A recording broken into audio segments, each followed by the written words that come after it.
le fait qu'on dépose une requête en injonction, on va devant les tribunaux pour faire appliquer notre loi. Ça, c'était à 9h30 ce matin, sortie du ministre de l'Environnement, David Hurtel, qui dit on demande une injonction contre TransCanada pour le projet Énergie-Est et on va demander des études beaucoup plus approfondies. Autre point de vue, celui de la partie adverse, si on pourrait dire.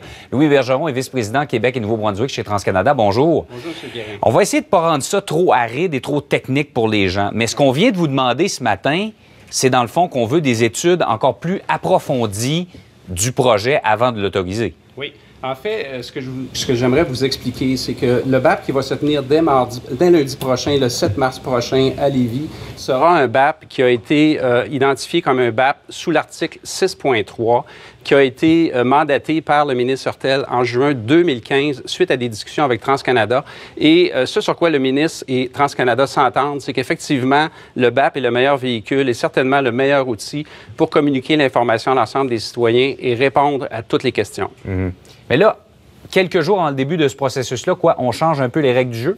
Ce qui s'est passé, M. Guérin, c'est que dès l'automne 2014, le ministre a parlé de correspondances qui ont été envoyées à TransCanada et TransCanada a rencontré immédiatement, dès novembre 2015, les gens du gouvernement et après plusieurs discussions et rencontres, il a été convenu que le BAP qui se tient dans la semaine prochaine serait sous l'article 6.3 après discussion avec TransCanada et c'est exactement ce que le ministre a fait dans sa lettre lorsqu'il a mandaté le BAP en juin 2015. Donc, aujourd'hui, ce qu'on entend, on est un peu perplexe parce que ce qu'on entend, c'est que là, il faudrait faire appel à un autre article qui s'appelle l'article 31.1, qui est un autre, si vous voulez, cadre juridique que celui sur lequel il y avait eu une entente entre TransCanada et le gouvernement du Québec. Donc, vous, ça vous demande beaucoup plus d'études, beaucoup plus de documents à produire? En ce qui concerne les études, on a soumis plus de 20 000 pages de documentation en français sur l'Office national de l'énergie. D'ailleurs, ils ont reproché un peu d'avoir un peu noyé le poisson. On a effectivement beaucoup d'informations. L'Office a demandé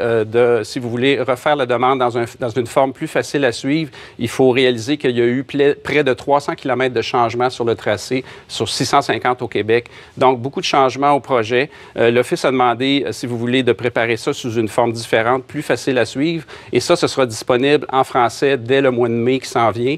Par contre, actuellement, il y a déjà 20 000 pages de documentation en français accessibles via le site du BAP. Et c'est essentiellement la même information qui sera utilisée au BAP, qui sera utilisée aussi à l'Office national de l'énergie. Est-ce que ce qui a été annoncé ce matin, c'est de nature à remettre en question ou en tout cas à retarder encore le projet? Actuellement, on est en train de reconsidérer toutes les options. Je vous dirais que d'un point de vue légal, on est devant les tribunaux, donc je vais devoir limiter mes commentaires, mais on est en train de regarder ce qu'on doit faire avec ça. Et évidemment, on est perplexe parce que à venir jusqu'à maintenant, c'était un 6.3 et aujourd'hui, on entend qu'il faut que ce soit un 31.1. Mais avouez que nous, comme citoyens, on regarde ça de l'extérieur et on se dit, mon ministre de l'Environnement me dit, on va s'assurer que les règles soient respectées, les règles du Québec. C'est plein de bon sens. C'est difficile de ne pas être d'accord avec ça. Le projet de juridiction fédérale est soumis à l'Office national de l'énergie et c'est la raison pour laquelle TransCanada et le gouvernement du Québec croyaient que la section 6.3 était celle qui s'appliquait.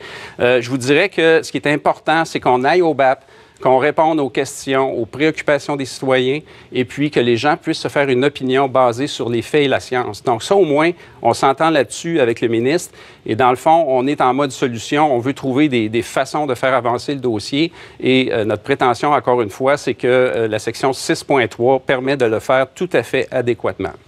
Bon, ben on suit ça à partir de la semaine prochaine, donc. Ça fait plaisir. Merci, M. Bergeron. Au revoir.